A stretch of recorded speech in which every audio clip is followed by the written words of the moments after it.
Assalamualaikum warahmatullahi wabarakatuh. Rekan-rekan asesor kompetensi yang profesional, pada kesempatan ini kita akan sama-sama belajar tentang pentingnya bukti berkualitas dalam proses asesmen.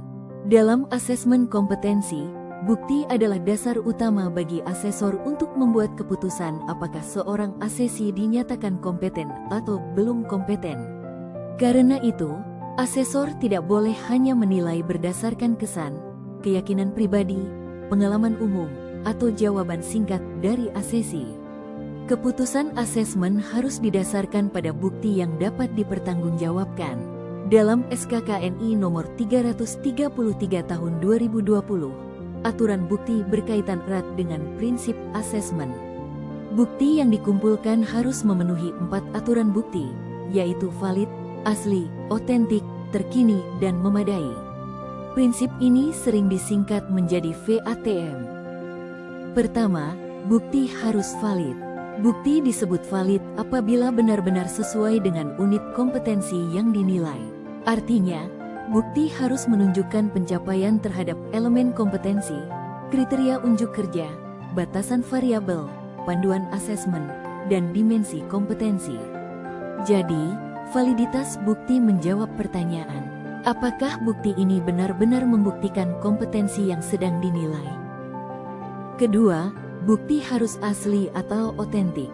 Bukti yang berkualitas juga harus asli, yaitu benar-benar berasal dari asesi yang dinilai.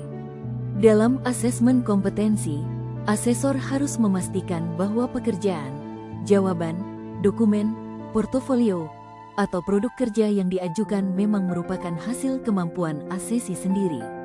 Keaslian bukti menjawab pertanyaan, apakah bukti ini benar-benar milik dan hasil kerja asesi? Tanpa verifikasi keaslian, asesor berisiko menilai hasil kerja orang lain sebagai kompetensi asesi. Ketiga, bukti harus terkini. Bukti yang baik harus mencerminkan kemampuan asesi saat ini, bukan hanya kemampuan masa lalu. Kompetensi kerja dapat berubah karena adanya perkembangan teknologi, perubahan prosedur, standar baru, regulasi baru, atau metode kerja yang berbeda. Bukti terkini menjawab pertanyaan, apakah bukti ini menunjukkan kemampuan asesi yang masih berlaku dan masih relevan sekarang? Bukti berkualitas harus mampu mendemonstrasikan keterampilan dan pengetahuan terkini asesi. Keempat, bukti harus memadai. Bukti yang memadai berarti bukti tersebut cukup jumlahnya, cukup cakupannya, dan cukup kedalamannya untuk membuat keputusan asesmen. Satu bukti saja seringkali belum cukup untuk menyimpulkan bahwa seseorang kompeten. Bukti memadai menjawab pertanyaan, apakah bukti yang terkumpul sudah cukup untuk membuat keputusan kompeten secara adil dan meyakinkan?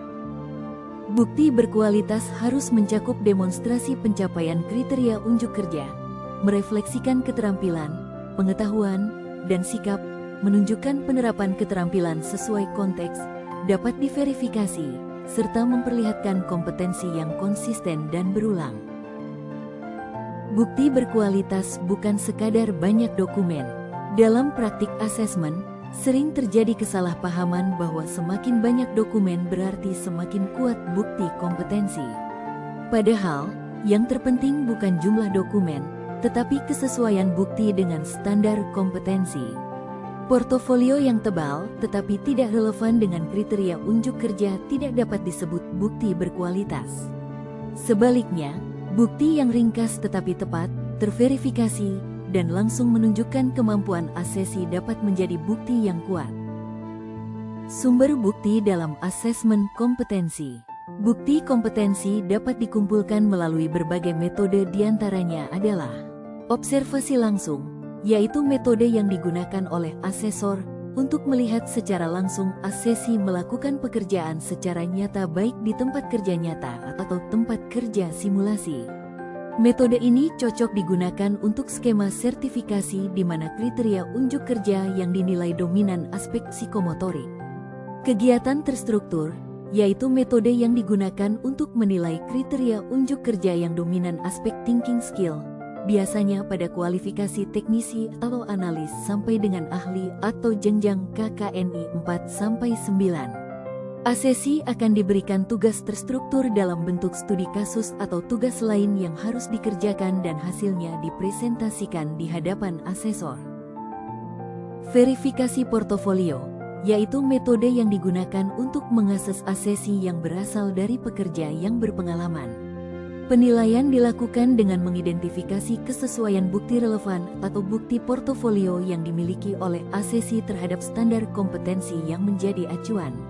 Review produk, yaitu metode asesmen yang digunakan untuk menilai hasil kerja atau produk yang dihasilkan oleh asesi. Asesor tidak hanya melihat apakah produk sudah selesai, tetapi juga menilai apakah produk tersebut sesuai dengan standar kompetensi, prosedur kerja, spesifikasi teknis, mutu pekerjaan, keselamatan kerja, dan kebutuhan pengguna atau tempat kerja. Tanya jawab merupakan jenis bukti tambahan yang digunakan dalam pelaksanaan asesmen kompetensi dalam bentuk daftar pertanyaan tertulis atau lisan digunakan untuk memperoleh bukti tambahan pada aspek pengetahuan asesi, pada asesmen dengan jenis bukti langsung yaitu observasi langsung atau kegiatan terstruktur. Sedangkan pertanyaan wawancara digunakan untuk memverifikasi dan validasi bukti-bukti relevan yang dimiliki oleh asesi dalam asesmen dengan jenis bukti tidak langsung.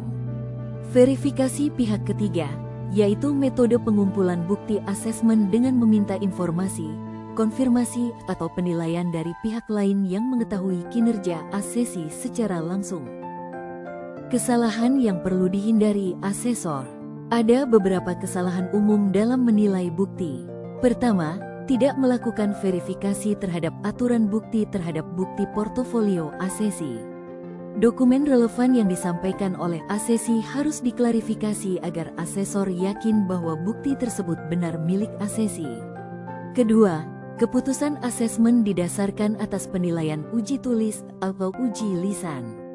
Tanya jawab adalah jenis bukti tambahan yang perlu dinilai oleh asesor, utamanya adalah kemampuan menunjukkan kompetensi dengan kriteria unjuk kerja yang ada dalam metode observasi langsung atau kegiatan terstruktur. Ketiga, mengabaikan konteks kerja. Kompetensi harus dinilai sesuai kondisi, alat, bahan, prosedur, dan lingkungan kerja yang relevan. Keempat, terlalu cepat mengambil keputusan. Keputusan kompeten seharusnya dibuat setelah asesor yakin bahwa bukti telah memenuhi aturan VATM. Kelima, tidak mencatat bukti secara jelas. Bukti yang tidak terdokumentasi dengan baik akan sulit dipertanggungjawabkan apabila terjadi banding atau kaji ulang. Checklist sederhana untuk menilai kualitas bukti. Sebelum membuat keputusan asesmen, asesor dapat menggunakan pertanyaan berikut. 1. Apakah bukti sesuai dengan elemen kompetensi dan KUK? 2. Apakah bukti benar-benar berasal dari asesi? 3. Apakah bukti masih relevan dengan kemampuan asesi saat ini? 4. Apakah bukti cukup untuk menilai pengetahuan, keterampilan, dan sikap kerja? 5. Apakah bukti menunjukkan kinerja yang konsisten? 6. Apakah bukti dapat diverifikasi? 7. Apakah bukti diperoleh dengan metode asesmen yang tepat? 8. Apakah bukti telah dicatat dengan jelas dalam perangkat asesmen? Inti pembelajaran, bukti yang berkualitas adalah fondasi dari keputusan asesmen yang berkualitas. Asesor profesional harus mampu memastikan bahwa setiap bukti yang dikumpulkan memenuhi aturan valid, asli, terkini, dan memadai. Dengan bukti yang berkualitas, proses asesmen menjadi lebih objektif, adil, transparan, dan dapat dipertanggungjawabkan. Sebaliknya, bukti yang lemah akan menghasilkan keputusan asesmen yang lemah, bahkan berisiko merugikan asesi, lembaga sertifikasi, dan dunia kerja. Kesimpulannya, asesor tidak hanya mengumpulkan bukti, tetapi harus mampu menilai kualitas bukti sebelum membuat keputusan kompetensi. Terima kasih dan semoga bermanfaat. Sampai jumpa di pembahasan selanjutnya. Wassalamualaikum warahmatullahi wabarakatuh.